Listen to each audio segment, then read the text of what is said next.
Yes guys, good afternoon all of you. So today we continue with chapter 2 in commerce, that is business services 1. और आज का हमारा topic है warehouse. ठीक है, वेयरहाउस का दूसरा नाम होता है गोडाउन. ध्यान से सुनना, इंटरेस्टिंग टॉपिक है. आज एक ही टॉपिक करवाऊंगा आपको, दो नहीं करवाता हूँ. वेयरहाउस का दूसरा नाम है गोडाउन. ठीक है, देखो प्रोडक्शन के बाद कभी भी तुरंत गुड्स बिक नहीं जाते हैं, और जब महीनों तक या काफ़ी समय तक उन गुड्स को संभाल के रखना पड़ता है हमको, तो उस जिस जगह पे हम सारे के सारे गुड्स प्रोडक्शन के बाद संभाल के रखते हैं जब तक बिके नहीं, ताकि उनकी क्वालिटी वगैरह ख़राब ना हो. क्योंकि वेयरहाउस का मेन रोल ये भी होता है भाई, ऐसा नहीं है कि सिर्फ आपको स्टोरेज करना है, स्टोरेज के साथ आपको क्वालिटी भी तो मेंटेन करनी है. ठीक है, अगर आप जैसे काफ़ी बार आपको लगता है कि स्टॉक रखा हुआ है, ठीक है, स्टॉक रखा हुआ है क्योंकि उसकी क्वालिटी मेंटेन्ड नहीं रही है, तो प्रोडक्शन करने के बाद जब गुड्स तुरंत बिकते नहीं हैं, और प्रोडक्शन के बाद तुरंत तो सारे के सारे गुड्स बिकेंगे नहीं, you have to store that goods. ठीक है, तो जिस पर्टिकुलर प्लेस पे हम लोग गुड्स स्टोर कर रहे हैं उसे हम लोग वेयरहाउस कहते हैं. और वेयरहाउस, तरह तरह के वेयरहाउसेस यहाँ पे इन्होंने टाइप्स दे रखे हैं. ठीक है, और उसका रोल अलग अलग है. मेनली वेयरहाउस जो है वो आपको टाइम यूटिलिटी क्रिएट करवाता है. सही समय पे वो गुड्स बिकते हैं ना. अगर आपके पास वेयरहाउस नहीं होता, आप प्रोडक्शन कर दिया, तुरंत तो बिकेंगे नहीं. और हर बार ऐसा तो हो नहीं रहा है कि पहले आपको ऑर्डर मिल रहा है, डिमांड क्रिएट हो रही है, फिर प्रोडक्शन कर रहे हो ताकि डायरेक्टली, ऐसा तो होता नहीं है. आप पहले से ही प्रोड्यूस करके रखते हो गुड्स, और जब मार्केट में डिमांड आती है उस चीज़ की तब आप उसको बेचते हो. तो ये जो प्रोडक्शन और सेलिंग के बीच का जो टाइम है, जब तक गुड्स नहीं बिकते हैं, आपको पर्टिकुलर जगह चाहिए उस गुड्स को स्टोर करने के लिए. ठीक है, तो ये क्या करवा रहा है, ये प्रोडक्शन अभी हो रहा है, 4 महीने बाद सेलिंग हो रही है, तो ये क्या कर रहा है, ये जो वेयरहाउस है वो आपको time utility create. Time utility मतलब आपने प्रोडक्शन तो पहले कर लिया, लेकिन सही समय पे गुड्स बिक रहे हैं. ठीक है, जैसे काफ़ी चीज़ों का production through out the year होता है, पूरे साल होता है, लेकिन वो बिकता पर्टिकुलर सीजन नहीं. लेकिन फिर भी उसकी डिमांड शायद इतनी ज़्यादा होती है कि हमको पूरे साल प्रोडक्शन क्यों करना पड़ता होगा. सीधी सी बात है कि पूरे साल इसलिए प्रोडक्शन करना पड़ता होगा कि वो बिकेगा भले 3 महीने, लेकिन जब साल भर हम प्रोडक्शन करेंगे तब जाके उन 3 महीनों में प्रॉपर सप्लाई कर पाएंगे. नहीं तो हमारे पास उतना मटीरियल होगा ही नहीं सप्लाई करने के लिए. ठीक है, now come to the textual portion, page number 17, godown और warehouses. See, after production, every product cannot be immediately sold or consumed, and hence storage becomes essential. कभी भी प्रोडक्शन के बाद हर प्रोडक्ट इमीडिएटली बिकने वाला नहीं है, इसलिए स्टोरेज बहुत ज़रूरी है. Godown is necessary for preserving the perishable goods. What are perishable goods? उधर क्या देख रहे हो, कोई नया वर्ड नहीं है. पेरिशेबल गुड्स, एग्जाम्पल, मैं किसी भी चीज़ का आपको पर्टिकुलर डेफिनेशन नहीं पूछूंगा 11th स्टैंडर्ड में, आप मुझे मतलब एग्जाम्पल कुछ भी दे सकते हो. जो गुड्स जल्दी स्पॉइल हो जाते हैं, बहुत ही बेसिक एग्जाम्पल है दूध, सब्जी, फ्रूट. ठीक है, पहले के ज़माने में, जैसे मैंने आपको 10th में भी बताया था कि पहले के ज़माने में जब रेफ्रिजरेटर्स नहीं होते थे, फ्रिज नहीं होता था, तो दूध को अपने पेरेंट्स से पूछना, दिन में 2-2, 3, ऐसी गर्मी होती ना अगर, तो शायद 5-6 बार उबालना पड़ता. गर्मियों के दिन में खास करके. अभी भी अगर आप फ्रिज है भी, एक एक्सपेरिमेंट कर सकते हो, 10 रुपये की दूध की थैली आती है, वो लेके बाहर रख दो, और शाम तक एक बार जो तुमने सुबह गर्म किया और उसके बाद बाहर ही रखो, शाम तक तो चला जाएगा, स्पॉइल हो जाएगा. वो पेरिशेबल गुड्स हुआ. वो तो because of the cold storages अभी बहुत सारी चीज़ें बच जाती है. ठीक है, ठंडी जो ठंडक होती है, ठंडक की वजह से बहुत सारी चीज़ें ख़राब नहीं होती है. ठीक है, सो पेरिशेबल गुड्स का मतलब होता है जो जल्दी स्पॉइल हो जाए, ख़राब हो जाए. Some goods have only seasonal demand but its production takes place throughout the year. Such goods are stored in godown and when there is a demand it will be supplied from godown. तो कुछ goods का production पूरे साल होता है, लेकिन particular season में वो गुड्स बिकते हैं, और जब कभी उसकी डिमांड होती है गोडाउन में से निकाल के. क्योंकि देखो, आप ऐसा नहीं बोल सकते कि कोई चाय नहीं है भाई कि आपको बोला चाय बना, आपने 10 मिनट में बना के दे दी. ठीक है, प्रोडक्शन में टाइम लगता है, एक प्रोसेस है. तो जब कभी आपको पहले से ही प्रोडक्शन करके रखना पड़ता है, और जब कभी उस चीज़ की डिमांड आएगी आप गोडाउन में से निकाल के दे दोगे. आप ये नहीं बोल सकते जब डिमांड आएगी तब हम प्रोडक्शन करेंगे. भाई जब तक आप प्रोडक्शन करोगे तब तक उनकी इच्छा मर जाएगी उसको यूज़ करने की. ठीक है, सीधा बैठ जाओ. On many occasions Materials are essential to be stored for production, for inventory management as a part of commerce and godown services essential। तो बोला गया है कि बहुत सारे ओकेशंस के लिए, आगे चल के प्रोडक्शंस के लिए हमें रॉ मटेरियल भी स्टोर करके रखना पड़ता है। ऐसा थोड़ी है कि सिर्फ प्रोडक्शन किए हुए जो फिनिश गुड्स हैं, जो तैयार माल होता है उसको फिनिश गुड्स कहा जाता है, ठीक है। तो खाली जो फिनिश गुड्स है उसी को थोड़ी स्टोर करना है।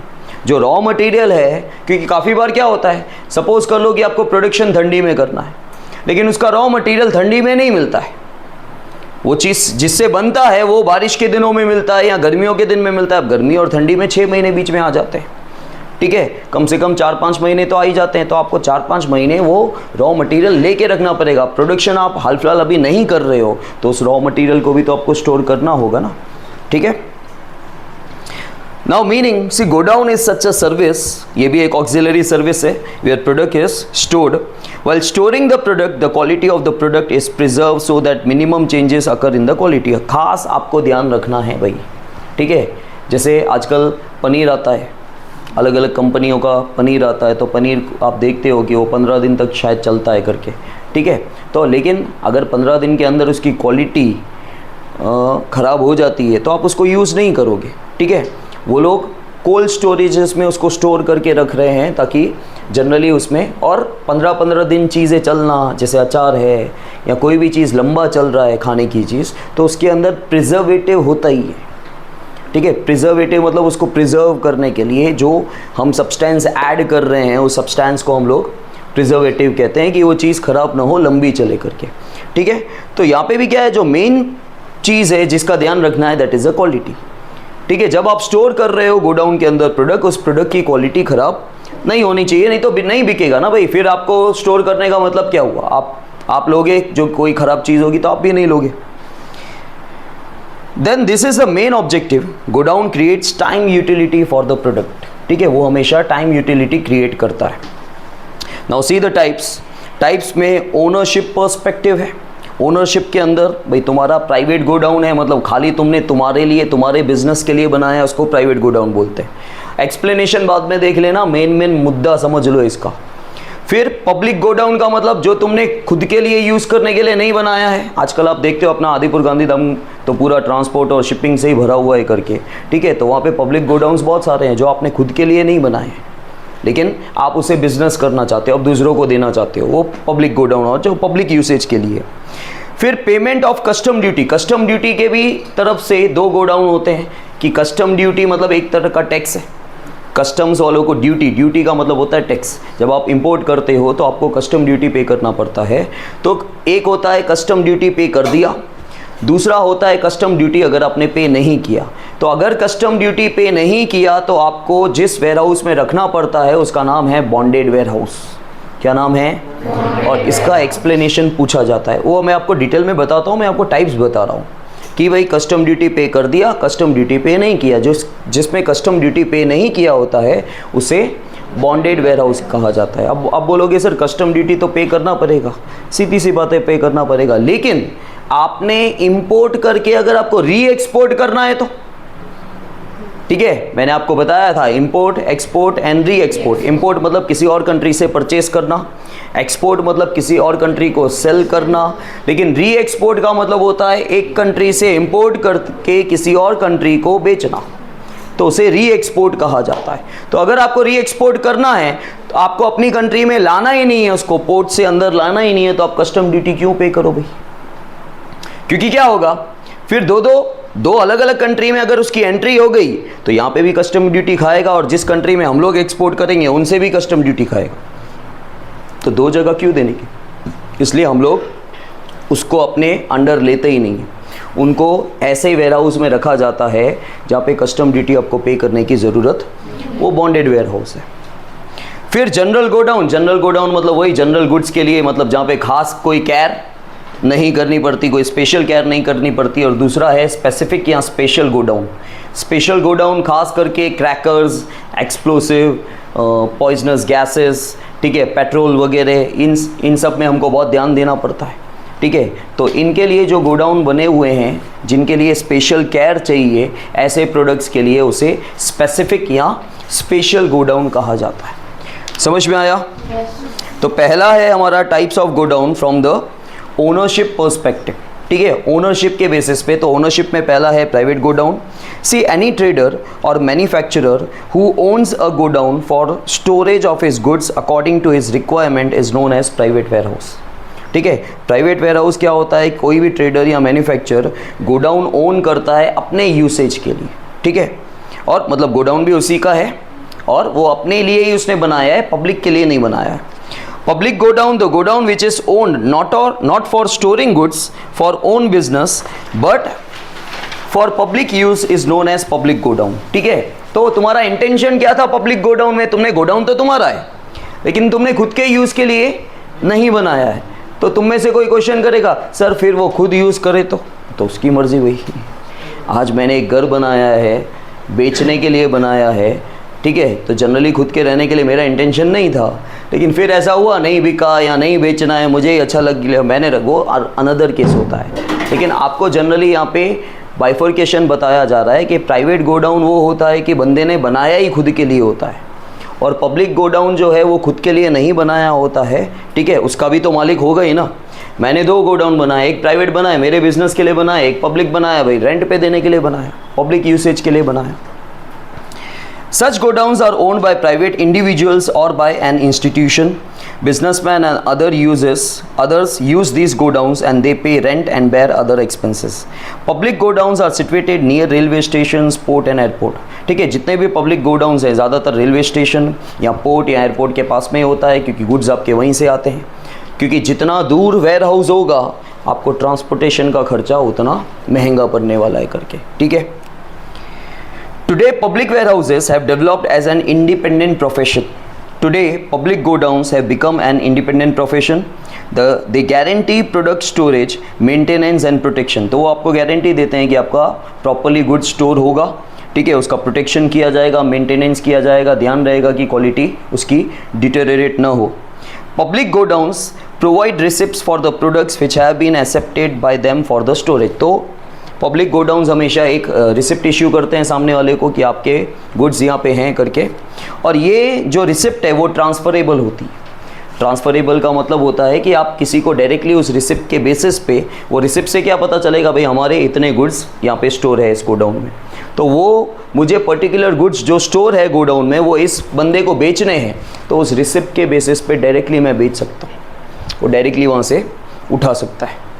समझ में आया? The receipts are transferable and so while the product is in public godown there can be purchase and sale of such products. Directly receipt के बेसिस पे रिसिप्ट ट्रांसफरेबल हो जाती है, तो डायरेक्टली क्या होता है कि अब क्या होगा, मेरा ट्रांसपोर्टेशन बचेगा, ठीक है, मेरे दूसरे खर्चे बचेंगे। अगर मैंने उसको डायरेक्टली सेल कर दिया तो वो खुद ही उठवाएगा वहाँ से, ठीक है। Then classification of godowns from the perspective of custom duty. अब कस्टम ड्यूटी के बेसिस पे 2 गोडाउन्स है, कस्टम ड्यूटी आपने पे किया है या कस्टम ड्यूटी पे नहीं किया है। कस्टम ड्यूटी पे नहीं किया है वो कौन से वेयर हाउस होता है, बॉन्डेड का खास ध्यान देना, बाकी सारे सिंपल ही हैं।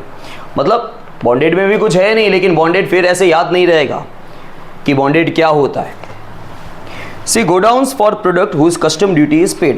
See imported goods for which import duty has been paid but there is no immediate availability of transport facilities to transport them to their destination, they are stored in public godowns near seaport, airport और border areas. तो जो goods आपने import किए, ठीक है, लेकिन immediately आपके पास कोई ट्रांसपोर्ट फैसिलिटी नहीं है, तो जहाँ पे जब आपने गुड्स मंगवाए होंगे, ज़्यादातर हम सी रूट के थ्रू मंगवाते हैं, ज़्यादातर सी रूट के थ्रू ही मंगवाया जाता है, इंपोर्ट किया होता है, लैंड रूट उसमें ज़्यादातर नहीं आता, ठीक है। दूसरी कंट्री से आप लैंड रूट के थ्रू जनरली नहीं मंगवाते, सी रूट या आपके बहुत ही एक्सपेंसिव गुड्स हों या लाइट वेट गुड्स हों तो शायद आपने एयर रूट के थ्रू मंगवाया हो करके, ठीक है।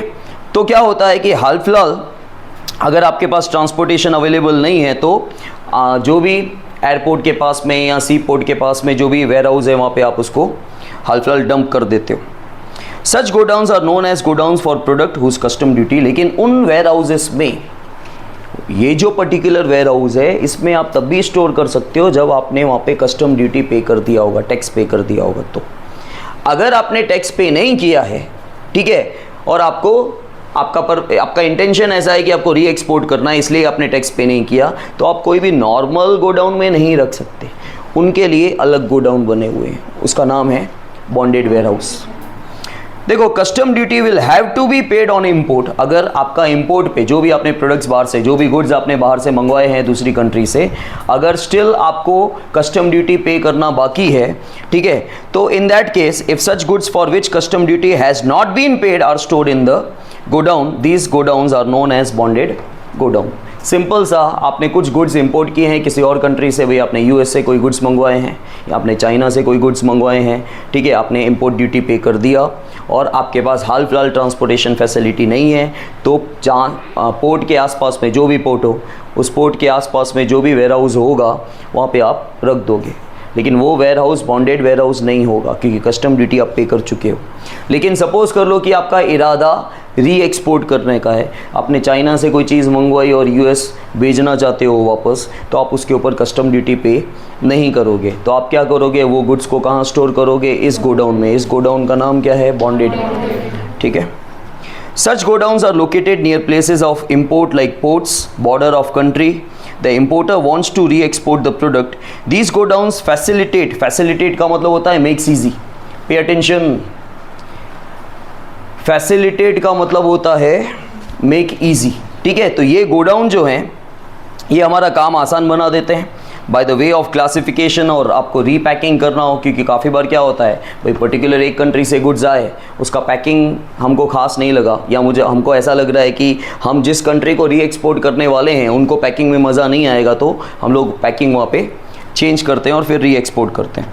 The basic nature of product is not to be change, अंदर से तो चेंज नहीं होना है, उसकी पैकिंग खाली चेंज होनी है। Such godowns are a blessing for reexporting, ठीक है। तो bonded godowns are blessing for whom? For reexporting, ठीक है। यहाँ री एक्सपोर्ट करने के लिए कौन से वेयर हाउसेस ब्लेसिंग्स हैं, बॉन्डेड, ठीक है। फिर है आपका godowns based on usefulness perspective. तो जनरल गोडाउन, अब जनरल गोडाउन मैंने आपको बताया ये नॉर्मल गोडाउन्स होते हैं, यहाँ पे कोई स्पेशल केयर नहीं की जाती।